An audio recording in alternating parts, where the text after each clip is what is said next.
gentes, recordarás que estábamos analizando cuando se nos acabó el tiempo la semana pasada, de justamente cuál era el reto que enfrentaba el partido Movimiento de Regeneración Nacional, Morena, con su candidato y su virtual gobernador, David Monreal Ávila. David Monreal Ávila ya tomó posesión de gobierno el 15 de septiembre pasado en el estado de Zacatecas. Y en el estado de Zacatecas, el problema principal con el que se va a enfrentar el nuevo gobernador, pues es la violencia. Y es una violencia que ha venido en aumento en los últimos 2 años. Esto debido a la confrontación entre los cárteles de los Zetas y el cártel Jalisco Nueva Generación, que se disputan el control de ese corredor de drogas que conecta entre el centro occidente del país con la zona norte. A ello, a la violencia, pues también se suma ahí en Zacatecas la pobreza, porque 4 de cada 10 personas en esa entidad viven en condiciones de pobreza extrema, en donde 2 de cada 10 habitantes no tienen la posibilidad de una alimentación diaria. Esto como resultado del abandono social que ha hecho el gobierno estatal, el que salió en las últimas 3 administraciones, donde no ha visto pues por los pobres. A esto hay que agregarle también, mi querido Misael, que Zacatecas tiene una deuda pública que recibe David Monreal de 8,055 millones de pesos. Es una deuda pública que ha venido escalonando en forma muy acelerada en las últimas 3 administraciones. Y los poderes fácticos con los que se va a encontrar justamente, ahorita que hablabas del sector minero, de las mineras canadienses, las mineras canadienses son uno de los poderes fácticos, de los poderes subrepticios que están ahí en el estado de Zacatecas, tratando de controlar a los gobiernos municipales y al gobierno estatal. Y a ellos se suman, por supuesto, miembros del crimen organizado, como son los cárteles de los Zetas y el Jalisco Nueva Generación. ¿Cuál es tu visión, mi querido Misael, con relación a cuáles son la problemática principal que se va a tener ahí en Zacatecas? Mira, además de la deuda que es alta, la deuda que se tiene registrada, que obviamente ahora que acaba de tomar protesta y ya está en funciones el hermano de Ricardo Monreal, sin duda encontrarán más problemas todavía dentro del gobierno. Eso es lo que son cifras, pues que al final es lo que ya no pueden controlar, ¿no? Esas deudas públicas, pero dejan muchos pasivos los gobiernos salientes, pero también el asunto no nada más es en ese tema, Jesús. Yo creo que también habrá que vigilar mucho el actuar de David Monreal, porque David Monreal es hermano de Ricardo Monreal, y Ricardo Monreal es un personaje pues que dejó mucho que desear para Morena en las elecciones del pasado 6 de junio. Se está vislumbrando que Ricardo Monreal aún tiene intenciones de seguir con la creación de otro partido para el 2024, pero que además pues también fracturó, dividió el voto en la Ciudad de México, algo que sin duda molestó a Andrés Manuel, que dejó de invitarlo ya a desayunar cada lunes como lo hacían de manera tradicional, y esto pues también marca un parteaguas para Zacatecas. Sí, Zacatecas es el exportador número 1 de migrantes hacia Estados Unidos, pero también, como ya lo comentaba, se encuentra en los grandes números en cuanto a cifras de pobreza extrema. En Zacatecas también tenemos que 9 de cada 10 delitos no son denunciados, y precisamente por lo que tú mencionabas, pues no se denuncia porque hay desconfianza hacia las autoridades, y la otra, pues obviamente el miedo. Pero las grandes expectativas también generan grandes compromisos. David Monreal llegó con un alto margen, casi el 50%, si no está mal la cifra, pero ahí, pues eso implica que estarán generando grandes expectativas para este gobierno. El reto de David Monreal es, de aquí a 3 años, evaluarse en la próxima elección del 2024, donde tiene que definir también, tiene que dar claridad de si está o no con Andrés Manuel, con el partido de la 4T que es Morena, o si va a traicionar y se va a inclinar para apoyar los partidos del frente. David Monreal tendrá que marcar como gobernador un distanciamiento de su hermano Ricardo Monreal, porque de lo contrario, pues también va a sufrir las consecuencias en el hecho de que si no están trabajando en la misma sintonía con la 4T y con los demás gobernadores, pues podría ponerse él mismo piedras en su camino. Yo creo que debe tener la madurez suficiente para realizar un trabajo para las y los zacatecanos, que eso es lo más importante, que le den resultados, porque pues no nada más se perdería la esperanza que depositaron más de 61 millones de mexicanos que van a ser gobernados o que ya están siendo gobernados por las alianzas de la 4T, sino que también su carrera política podría quedar sepultada de aquí a 3 años. Exacto. Bueno, y luego sigue también Nayarit. En Nayarit mañana, el 19 de septiembre, pues asume el nuevo gobernador Miguel Ángel Navarro Quintero. Él es el que fue electo, él fue el candidato de Morena, él es el virtual ganador de la elección pasada y él es el que va a gobernar por los próximos 6 años ese estado. Ese es un estado del estado de Nayarit que, bueno, lo recordamos por actos tan importantes como que hoy hay un exgobernador justamente en prisión, o al menos sometido a proceso, hay un exfiscal que está acusado en Estados Unidos, acusado de narcotráfico, está ya preso también. Entonces es un estado también que ha tenido sus altibajos, porque ha aportado mucho, por supuesto, al Producto Interno Bruto, pero también ha aportado también al escándalo nacional. Y el problema mayor en Nayarit, pues es también la violencia. En promedio mensual, en Nayarit se registran 3.500 delitos de alto impacto por mes, de los que por lo menos 580 de ellos corresponden a homicidios dolosos, lo que es resultado de la disputa que se mantiene en ese territorio entre los cárteles de Sinaloa y el cártel Jalisco Nueva Generación, que buscan el control del territorio que dejó la desaparición del cártel de los Dámaso López Núñez y Dámaso López Serrano. La pobreza que vive ahí en Nayarit también es muy lacerante, es una de las más altas, por supuesto, de las más dolorosas de todo el país, y esto es como efecto del abandono de la clase más desprotegida, de las que se olvidaron los últimos 3 gobiernos estatales. Ahí, en Nayarit, por lo menos 5 de cada 10 personas no cuentan con la posibilidad de servicios de salud, de educación, de agua potable y electricidad. Y por lo menos 2 de cada 10 nayaritas ni siquiera tienen forma de comer una vez al día. 2 de cada 10. El estado de Nayarit, con el nuevo gobernador que llega, que es Miguel Ángel Navarro Quintero, una persona que se le conoce también con principios humanistas ahí en la entidad. Ojalá no vaya a cambiar, porque el poder pues los cambia a todos, pero ojalá el doctor Miguel Ángel Navarro Quintero pues pueda atender plenamente. Pero él recibe una deuda, mi querido Misael, una deuda de 6,599 millones de pesos. En gran parte esta deuda fue acumulada justamente en la administración esta que terminó, la de Antonio Echevarría, que curiosamente fue invitado por el presidente de la República, aun cuando es de extracción panista, perredista, fue invitado a que se incluya y se sume a los trabajos de la Cuarta Transformación. Y bueno, habría que ver qué pasa. Los poderes fácticos en Nayarit son también los grupos empresariales del sector turístico, el sector minero, también como en el caso de Sinaloa, y por supuesto el sector de la construcción. Y a esto hay que sumarle que también es un estado infestado por las células del crimen organizado. ¿Cuál es tu panorama de este estado, mi querido Misael?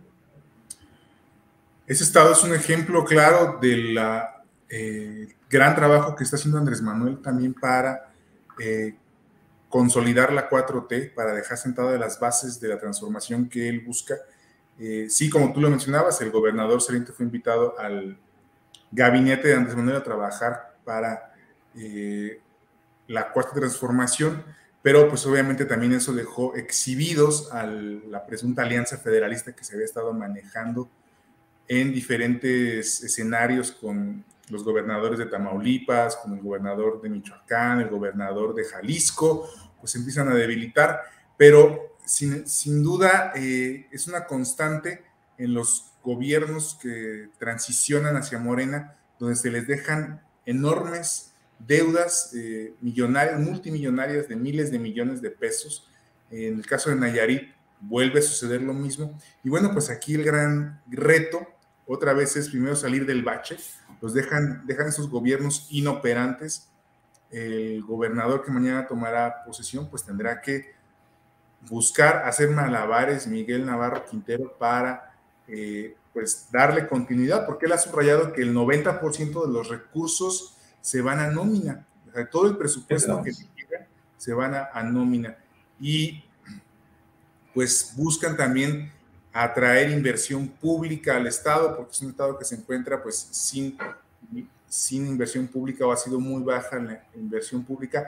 Y otro de los temas que le preocupa al gobernador Miguel Navarro Quintero, pues es que hay municipios en los que ha habido grandes endeudamientos, como el caso de Bahía de Banderas, y él dice que va a pedir puntos de equilibrio, donde ya no se pida más deuda en los municipios, ya no se les pueda aprobar, porque si no esto va a llevar a un callejón sin salida. Es muy importante también señalar, como ya lo hemos hecho, que existe la buena coordinación entre todos los órdenes de gobierno a nivel estatal y federal con los gobernadores entrantes de Morena PT, Verde Ecologista.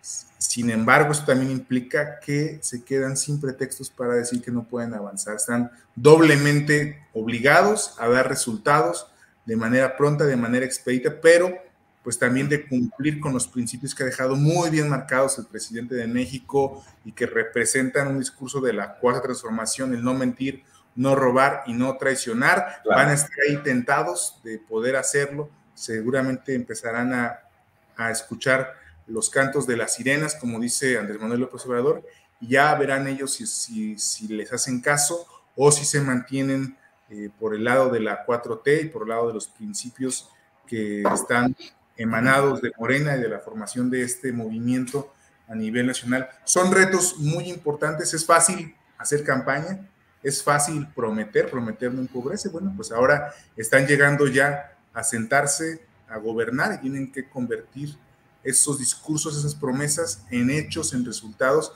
de manera inmediata, porque ganaron con un amplio margen, porque ganaron con más del 40% de la votación, y eso pues los obliga a cumplir doblemente. Claro. En Sinaloa, mi querido Misael, llega Rubén Rocha Moya. El cambio de gobierno se tiene programado para el próximo 1 de noviembre. Allí en Sinaloa, bueno, Rubén Rocha Moya va a suplir a Quirino Díaz Coppel, que es el que era gobernador, bueno, que es gobernador también del PRI, y que también es, al igual que Antonio Echevarría, pues también es un invitado del presidente López Obrador para sumarse a los trabajos de la Cuarta Transformación. De repente, bueno, Quirino Díaz pasa de ser de la mafia del poder a la Cuarta Transformación ya investido, y al parecer va a ser el próximo embajador de México en España. Pero bueno, al margen de eso, ¿cómo está el estado de Sinaloa? Pues el estado de Sinaloa, la tierra del Chapo Guzmán. Habla uno de Sinaloa, no puedes dejar de pensar, por supuesto, en el Chapo Guzmán y en el cártel de Sinaloa. Allí el principal problema, pues también es justamente la violencia que el cártel de Sinaloa genera desde hace décadas, pues que mantiene el control prácticamente de todo el territorio. Recientemente la confrontación del cártel de Sinaloa con el cártel Jalisco Nueva Generación ha hecho que se registre en promedio mensual entre 670 a 865 asesinatos por mes, una de las tasas más elevadas a nivel nacional. Eso es lo que hace que la pobreza sea lo de menos en Sinaloa. Esta entidad registra también, a causa de la violencia, una de las tasas más altas de desplazamiento forzado interno.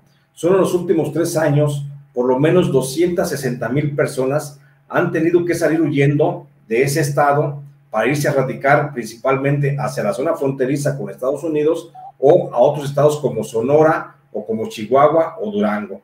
De lo que se ha quedado, de los que se han quedado ahí en Sinaloa, los que no han emigrado, se establece que por lo menos 4 de cada 10 personas viven en condiciones de pobreza extrema.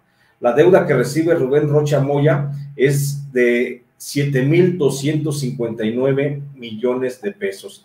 Y los poderes fácticos a los que se va a encontrar el nuevo gobernador, contra los que tendrá que negociar o tendrá que ver la resistencia que va a presentar este gobierno de la Cuarta Transformación, pues son empresas mineras, empresas de servicios turísticos, el cártel de Sinaloa, el cártel de Jalisco Nueva Generación, y a esto agregue también la Iglesia Católica, que también está muy férrea en esa parte del país a participar en el gobierno. ¿Cuál es tu diagnóstico, mi querido Misael? Ha sido muy sorprendente lo que se ha dado aquí en el tema de la invitación que ha dado Andrés Manuel a estos gobernadores. al gobernador saliente de Sinaloa, pues generó también mucha polémica, como ya lo hemos comentado, pero lo más importante es también aquí comentarlo con el auditorio, que opine, pero que también analicemos cuál es el fin que se busca con todos estos tipos de transiciones que se están dando, pues es también empezar a establecer el rumbo para las elecciones al 2024, es decir, Andrés Manuel tiene que también garantizar para continuar con la 4T que se va a realizar una continuidad en la próxima elección del 2024. Y es con alianzas como llegó Andrés Manuel a ser presidente de México. Vimos cuando entró ahí que pues había gente expanista, que había expriistas, fue muy cuestionado, pues también la salida de una senadora muy polémica que estaba en Morena y que después renunció a Morena y se sumó a las filas del panismo, Lili Telles, que traicionó el proyecto de la 4T, que al final son acuerdos que se realizan para trabajar por el bien de México, el discurso que maneja la Cuarta Transformación, pero pues que al final, durante este andar, estos personajes no tienen palabra, faltan a su palabra y pues sacan el cobre. Finalmente, esperemos que estos gobernadores salientes, tanto el de Nayarit como el de Sinaloa, se mantengan vigentes de aquí hasta el compromiso. Yo creo que son compromisos largos, seguramente no nada más de 3 años, sino estamos hablando tal vez de hasta 9 años, porque es un proceso largo lo que va a costar instaurar la Cuarta Transformación en México. Ya hemos visto cómo ha navegado Andrés Manuel para lograr estos consensos, para lograr y dar grandes pasos, pero que no son todavía suficientes, que tenemos muchos, y de ahí podríamos entender la necesidad de construir alianzas que son por los intereses públicos, por los intereses genuinos de beneficiar a los mexicanos. Finalmente, en el tema de Sinaloa, nunca va a dejar de ser polémico, pero es muy importante señalar que el cártel de Sinaloa fue el que más creció durante el sexenio de Felipe Calderón de Jesús. Es decir, este tipo les dio la manga ancha y hay que preguntarse también a quién se le escapó el Chapo, ¿no? Todo este tipo de situaciones, sí. Jesús, pues sí, sin duda, sea quien sea el presidente de México o el gobernador de Sinaloa, son situaciones que están presentes porque durante varios sexenios el corredor que va desde Sinaloa hasta Guerrero, pues ha sido una zona de trasiego de drogas que se han estado manejando durante mucho. Sí. Bueno, creo que perdimos a Misael. Bueno. Te estamos perdiendo, pero se está cortando. Ok,